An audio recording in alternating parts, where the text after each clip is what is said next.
The mind is not a vessel to be filled, but a fire to be ignited. A very warm good morning to all my dear students. Let us begin with our 9th session. Today we will be studying a new chapter from our Social Science 2 textbook. The name of the chapter is Human Resource Development in India. Observe the pictures given.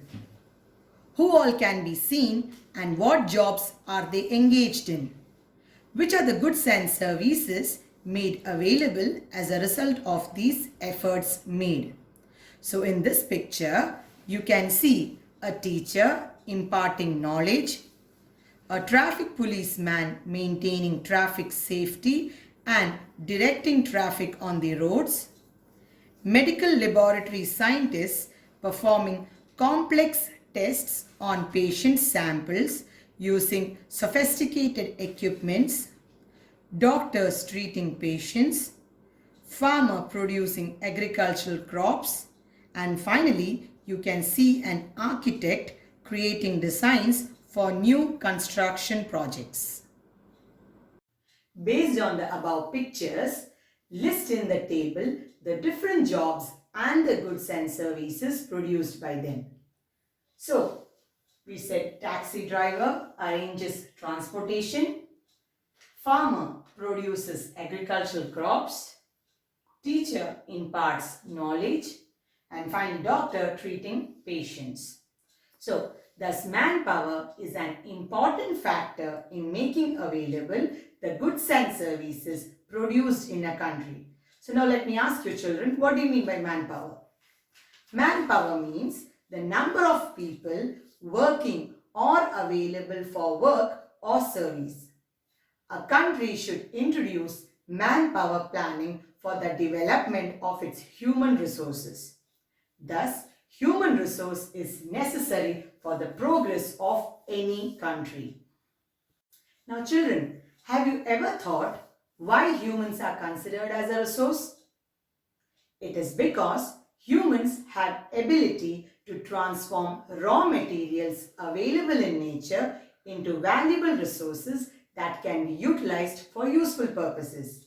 By the term human resource, we mean the size of population of a country along with its efficiency, educational qualities, productivity, organizational abilities and farsightedness. Human resources are three basic productive resources. They are natural, human and capital. Not all human resources are equally valuable to producers. Some workers are not highly skilled compared to the others and do not earn as high as a wage. Very skilled and educated workers are typically very productive and are highly valued by the employers. These workers usually demand a high wage or salary. Thus, human resource refers to the people who are part of the workforce. By human resource, we mean human capital. Human capital implies the abilities, skills, and technical know-how among the population of the country. Thus, the human resource plays a significant role in the economy of a country by contributing to the productivity of its own country. So, let's see what's human resource. Many goods and services are necessary for improving human life and for the progress of a country. To facilitate this, the manpower of many has to be utilized. Human resource refers to people who have the manpower which can be utilized in the production sector. So what is human resource? Human resource refers to the people who have the manpower which can be utilized in the production sector. Now let's see what human resource development is. Human resource development, or commonly known as HRD, is the integrated use of training, organization and career development efforts to improve individual, group, and organizational effectiveness. Human resource development develops the key competencies that enable individuals in organizations to perform current and future jobs through planned learning activities. The term human resource development was first coined in 1969, referring to the training, education, and development of the workforce. It aimed to bridge the gap between the school level education and workplace requirements. We have a Ministry of Human Resource Development, formerly the Ministry of Education until 1985, which is responsible for the development of human resource in India. The current Human Resource Development Minister in India is Ramesh Pokhriyal, a member of the Council of Ministers.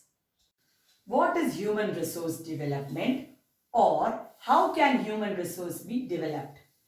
Human resource development is the development of man's physical and mental abilities through education, healthcare, and training. So what is human resource development? Human resource development is the development of man's physical and mental abilities through education, healthcare, and training. Now let's see how human resource development helps in increasing the production and the progress of a nation. Human resource development can raise per capita income of the country through increased formation of human capital. Imparting knowledge can improve the productivity of workers and therefore can raise the per capita income. So, how can human resource development help in increasing the production and progress of a country? Increase in production and progress of a country can be accelerated only if the human resource is developed to the maximum. Let us now move on to the different levels of human resource development. Many vocational guidance classes should be organized so that individuals can become more skillful. Family of the individuals are also responsible for developing the individual's skill and their potentials. Training centers and vocational agencies help in educating or creating a suitable environment to develop individual skills. Finally, the nation also contributes in developing and providing all the requirements for developing individuals' skills, which will help in developing and increasing the production and therefore increasing or developing the nation at large. So, different levels of human resource development. First one, individuals take efforts to develop their own skills. Secondly, family creates an environment for the development of the potential of individuals. Thirdly, various institutions and agencies provide facilities for education and training. And finally, nation provides the necessary facilities for its people to develop their skills. Now, let's see the features of human resource. Human resource comprises of two main features. They are quantitative features and qualitative features. So, which are the two main features of human resource? They are quantitative features and qualitative features. Now, let us go through the quantitative features. There are four main quantitative features. They are size of population, population density, growth of population, and population structure. So, which are the four main quantitative features? They are size of population, population density, growth of population, and population structure. Now, growth of population is further divided into birth rate and death rate. Population structure is divided into age structure, sex ratio, labor force participation rate, and dependency ratio. Now, let us go through the qualitative features. There are two main qualitative features. They are education and healthcare. So which are the two main qualitative features? Education and healthcare. The main feature of education is literacy rate, and the main feature of healthcare is life expectancy. We will be studying these features in detail. So the four main quantitative features are size of population, population density, growth of population, and finally population structure. So let us now begin with the first quantitative feature, which is the first quantitative feature? Size of population. Population size is the number of individuals in a population, that is the total number of people living in a country at a particular time. So what is size of population? Size of population refers to the total number of people residing in a country at a particular time. Now let's study what demography is. Demography is the study of human population.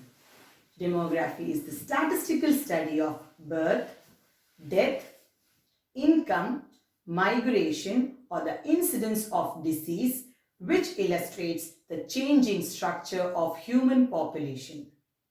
Demography is very useful for understanding social and economic problems and identifying potential solutions. Thus, demography is the branch of social science that analyzes the population, the changes in its size, its structural aspects, etc. So what is demography? The branch of social science that analyzes the population, changes in its size, its structural aspects, etc. is known as demography. So once again, what is the definition of demography? The branch of social science that analyzes the population, the changes in its size, its structural aspects, etc. It is known as demography. Children, you are familiar with the term census or population census, isn't it? What do you mean by census? The process by which a government counts its people is called a census. How is census data useful for a country? The data collected through the census is used for administration, planning, policy making, as well as management and evaluation of various programs run or to be introduced by the government or NGOs, researchers, commercial and private enterprises. You might have known that government servants duly appointed as enumerators visit each and every house and collect information such as name, gender, date of birth, parents' name, educational qualification, occupation, etc. Population census activities in India are undertaken by the Office of the Population Registrar General and Census Commissioners. In India, census is conducted once in 10 years. The last census in India was conducted in the year 2011. July 11 every year is observed as the World Population Day. According to 2011 census, there are 121.02 crore people in India, wherein 58.65 crore are females and 62.37 crore are males. Now, population census, every country collects information on the number of people in the country, their age, sex, socio-economic status, etc. and analyzes these at specific intervals of time. This activity is known as population census. Who conducts the census activities in India? In India, census activities are spearheaded by the Office of the Population Registrar General and Census Commissioner. So, who conducts the census in India? They are the Office of the Population Registrar of General and Census Commissioner. How often is census conducted in India? In India, population census is conducted once in 10 years. Which day is observed as the World Population Day? So, it is July 11th, which is observed as the World Population Day. When was the last census conducted in India? So, it was in the year 2011. So, 2011 is the year when the last census in India was conducted. According to the 2011 population census in India, total population of India in 2011 was 121.02 crore. So what was the population of India according to 2011 census? 121.02 crore, out of which 58.65 crore were females and 62.37 crore were males. Now, let us go through the importance of population studies. The government makes a survey to find out the needs of the people and makes certain programs and plans to help the people in inquiring their needs. The government, with the help of the population studies, finds out the availability of human resource in the country. It also studies about the basic requirements or needs of the common people. The study also helps in multiplying the goods and services required by the people. The study also helps in making the policies for the socio-economic development of the country. So let's once again see, why are the population studies conducted, or how does population study help the government, or importance of population studies. Firstly, population studies help the government to quantitatively assess the different needs of the people and to plan activities and programs accordingly. Second one, informs the availability of human resource in a country. Thirdly, depicts the extent of basic facilities required by the people. Fourth one, quantifies the goods and services required. And finally, determines the socio-economic development policies. According to the United Nations Organization report of 2014, the world population is 724.4 crores. So according to the United Nations Organization's report of 2014, what is the population of the world? It is 724.4 crores. 1 in 6 persons of the world population is an Indian. 17.5% of the world population is in India. How much population of the world is in India? 17.5%. China ranks first in position with 19.4%. So China ranks first in the position with 19.4% of the population, and India ranks second with 17.5%. In terms of land area, India ranks 7th with only 2.4%. Now, let's see how countries attain high economic development. Countries like the United States of America, Japan and China have proved that a nation can attain high economic development through better human resource development. So, how can countries attain high economic development? A nation can attain high economic development through better human resource development. It has been proved by the experience of countries like the USA, Japan and China. How does human resource development help economic development? Resources, both human and natural, are important for economic development of a country. Natural and human resources must be utilized in a proper manner for increasing production, leading to economic development.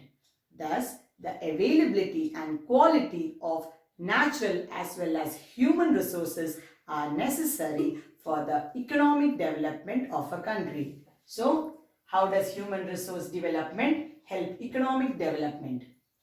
For the economic development of a nation, various resources are to be utilized properly. Both natural resources and human resources are very important for economic development. When the natural resources are combined with the human resources, production increases, leading to economic development. Thus, availability and quality of the human resource is to be ensured for the economic development of a country. Now, let us study our second quantitative feature of population, which is the density of population. So, what do you mean by density of population?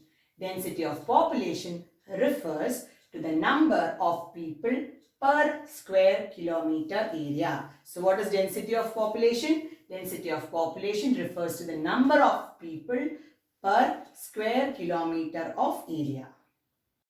Observe the map of India according to the 2011 census.